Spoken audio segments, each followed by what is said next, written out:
نہیں، یہ نیچے سے اوپر آنے والا معاملہ نہیں ہوا، بلکہ سینیورٹی کا جو اصول فکس کیا ہے سپریم کورٹ نے یا جوڈیشل کمیشن نے، اگر میں یہ بھی کہوں کہ سید منصور علی شاہ صاحب نے، تو اسی اصول کے مطابق یہ کانسٹیٹیوشن میں امینڈمنٹ ہوئی ہے، اور اس امینڈمنٹ کے مطابق جو ہے وہ 3 سینئر موسٹ ججز میں سے ایک کا انتخاب ہوا ہے۔ کیونکہ آپ کے علم میں ہے کہ جی جی پہلے کانسٹیٹیوشن میں یہ تھا کہ سینئر موسٹ جو ہے وہ چیف جسٹس بننا چاہیے، لیکن پچھلے تقریباً 2 سال میں ایسا ہوا کہ جوڈیشل کمیشن نے، جس میں میجورٹی جو ہے وہ ہمارے معزز سپریم کورٹ کے جج صاحبان کی ہے، جوڈیشری کی ہے، تو انہوں نے یہ اصول طے کیا کہ seniority does not mean senior most, اچھا دیٹ مینس کہ جو 3 سینئر موسٹ ہیں ان میں جو ہے وہ جو سوٹیبل ہے دیٹ از سینئر موسٹ۔ پھر انہوں نے اسی طرح سے سندھ ہائی کورٹ کے چیف جسٹس کا فیصلہ کیا،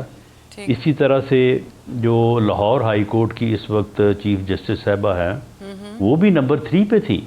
ٹھیک تو اچھا اس ابھی کا آپ نے فیصلہ جو ہے رانا وہ صاحب جس قطع جوڈیشل کلامی کمیشن کی، نے کیا، ہاں جی قطع کلامی کی معافی چاہوں گی، ابھی آپ نے ایک لفظ استعمال کیا، یہ لفظ آپ نے پہلے بھی استعمال کیا کہ عدلیہ کا فیصلہ تھا، یہ ہمارا فیصلہ نہیں تھا، عدلیہ کا آئیڈیا تھا، اور پھر آپ نے بھی منصور علی شاہ صاحب کا بھی نام استعمال کیا ہے، یہ منصور علی شاہ صاحب کا آئیڈیا تھا؟ جی جس جوڈیشل کمیشن نے لاہور ہائی کورٹ کے چیف جسٹس کا فیصلہ کیا اور نمبر 3 پہ تھی محترمہ عالیہ جسٹس عالیہ نیلم صاحب، صاحبہ، جی جی بالکل، جسٹس عالیہ نیلم صاحبہ، ان کو جو ہے وہ چیف جسٹس بنایا گیا۔ اس جوڈیشل کمیشن کی صدارت جو ہے وہ قاضی فیض عیسیٰ صاحب نے کی، اور اس میں سید منصور علی شاہ صاحب بھی موجود تھے، منیب اختر صاحب بھی موجود تھے، ان کے علاوہ 3 جج صاحبان اور تھے، اس کے علاوہ پھر باقی جوڈیشل کمیشن کے جو ہے وہ ممبرز تھے۔ تو اس میں باقاعدہ انہوں نے فیصلے میں لکھا کہ سوٹیبلٹی جو ہے یہ بھی ایک میرٹ ہے، تو یہ نہیں کہ جو سینئر موسٹ ہے وہ سینئر موسٹ ہے، senior most senior most means among 3 senior most جو ہے جو سوٹیبل would be ہے، chosen۔ He is the senior most. ہاں، تو مجھے یہ اس کے بتائیں گے جو مطابق پھر آئینی، لاہور ہائی کورٹ ہاں کا فیصلہ ہوا، سندھ ہائی کورٹ کا بھی ایسے ہی ہوا، جو ہمارے معزز جج صاحبان ایلیویٹ ہوئے ہیں سپریم کورٹ میں، وہ بھی 3 کے پینل میں سے ان کا جو ہے وہ ان کو منتخب کیا گیا۔ ٹھیک اچھا رانا صاحب یہ بتائیے گا، یہ جو آئینی بینچ بنے گا اس کی سربراہی کس کے پاس ہوگی؟ کیونکہ کچھ مارکیٹ میں خبریں یہ ہیں کہ جسٹس قاضی فائز عیسیٰ صاحب یا امین الدین صاحب میں سے کوئی ایک چوز کیا جائے گا یا ہوں گے؟ نہیں دیکھیں، وہ جو ایج بڑھانے کی ہماری یعنی تجویز تھی وہ تو پھر کیری نہیں ہوئی، تو قاضی فیض عیسیٰ صاحب تو 25 اکتوبر کو ریٹائر ہو جائیں گے، اور جو باقی اسٹرینتھ ہے سپریم کورٹ کی غالباً 16 معزز جج صاحبان ہیں، تو یہ 5 کا بنے گا، اور وہ 5 انہی 16 میں سے ہوں گے، اور اس کا سربراہ جو ہے وہ ان میں سے جو سینئر موسٹ ہوگا وہ ہوگا۔ اچھا مجھے یہ بتائیے گا، آج سے 2 مہینے پہلے خواجہ آصف صاحب نے ایک پروگرام میں بیٹھ کے کہا تھا کہ آئینی میلٹ ڈاؤن ہونے کا خدشہ ہے، اور پھر الیکشن آڈٹ کی بھی بات کی تھی۔ اب یہ جو 26ویں آئینی ترمیم ہوئی ہے، اس کے بعد مجھے یہ بتائیے گا کہ جو آئینی میلٹ ڈاؤن کے خدشے کی بات خواجہ آصف صاحب کہہ رہے تھے وہ ٹل گیا ہے یا ابھی بھی موجود ہے؟ نہیں دیکھیں، وہ تو بات پی ٹی آئی والوں نے کی تھی، یعنی پی ٹی آئی والے جو ہیں یہ یعنی تحریک انتشار جو ہے یا جو ٹولہ ہے، تو ان کی تو مخالفت تو اپنی جگہ پہ، ان کی تو حمایت بھی جو ہے نا وہ اللہ تعالیٰ ان کی حمایت سے بھی بچائے۔ تو انہوں نے جو ہے وہ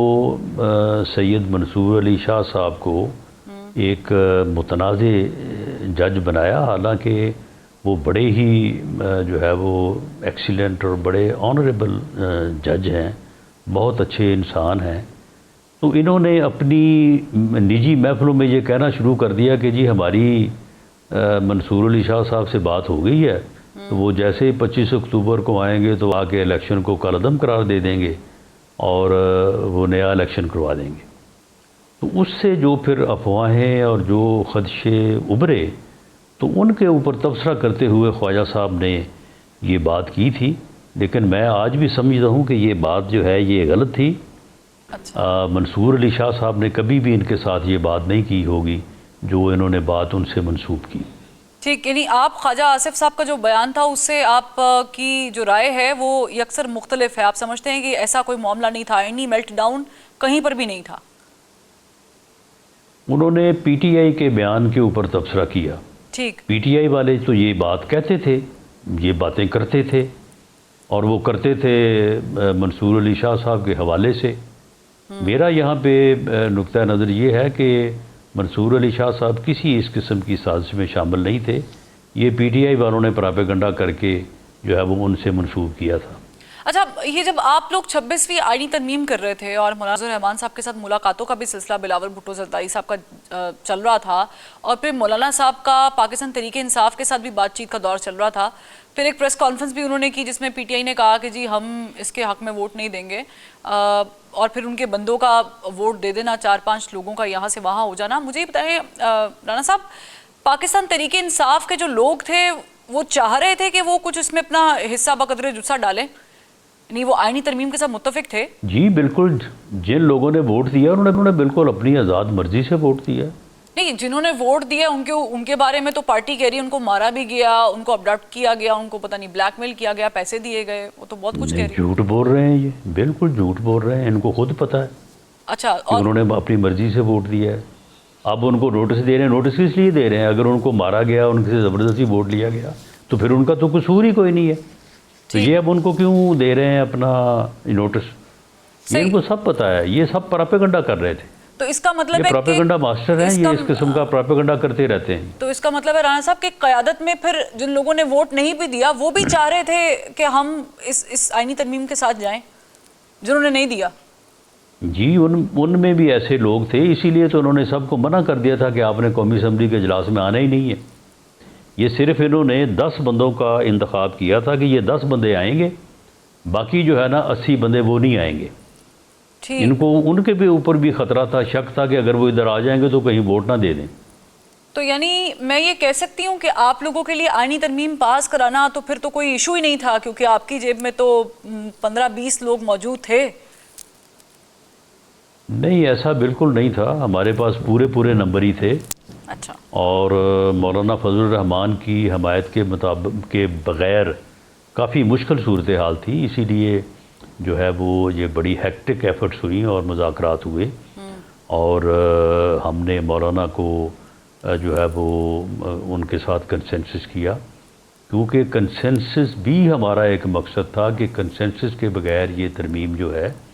یہ مناسب نہیں ہوگی، یہ کانسٹیٹیوشنل امینڈمنٹ ہے۔ تو ہمارا تو یہ خیال تھا کہ یہ وہ مسودہ ہے جس کے اوپر ہم متفق ہو رہے ہیں مولانا کے ساتھ، اس کے اوپر پی ٹی آئی پہلے سے متفق ہے تو وہ بھی ساتھ آئیں گے، لیکن جب انہوں نے دیکھا کہ یہ تو اتفاق ہو گیا تو یہ بھاگ گئے، کیونکہ ان کا ایجنڈا تو فساد ہے نا، اتفاق تو نہیں ہے ان کا ایجنڈا۔